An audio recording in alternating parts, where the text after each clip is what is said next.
दुपारच्या 2:30 वाजल्या होत्या आणि पूर्ण अंधार झाला होता.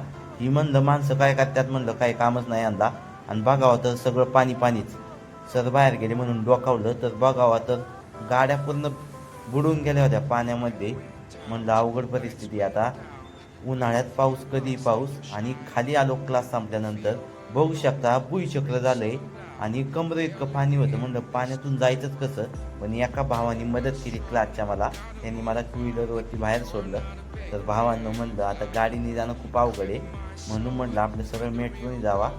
वरती आलो पुलावरती पण पाणीच होतं आणि बुटं घालून आलो होतो.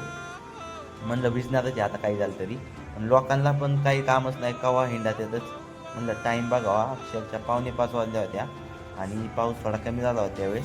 आणि नदीवरती काय झालं तर काय माहीत, काय वाहून आलं तर काय माहीत. म्हणलं काय करणार गाड्या आता. तुम्हाला काय वाटतंय काय असेल. आणि शेजारचा पूल कोणता आहे भावांनो, तुम्हाला काय वाटतं. पाण्याचं स्पीड बघा, खूप स्पीड आहे. हे काय होतं तर नाही कळलं मला शेवटपर्यंत. तर फायनली रूमवर जायचं म्हणून मेट्रोच्या दिशेने आलो. गर्दी पण नव्हती. म्हणलं बरं झालं बघ, गर्दी नाही काय नाही. म्हणलं आता एकटंच जायचं. आणि म्हटलं फायनली लिफ्ट पण आली आपली. आणि म्हटलं आरशात कसं दिसतंय बघा, कसं दिसतंय भावांनो. मला तर वाटतंय भारी दिसतोय. वरती आलो. वरती आल्यानंतर टायमिंग बघितलं मेट्रोचा, लगेच होती. आणि नाव घ्यायला उशीर, मेट्रो तर लगेचच आली. तर भावांना बघू शकता आपली मेट्रो आलेली.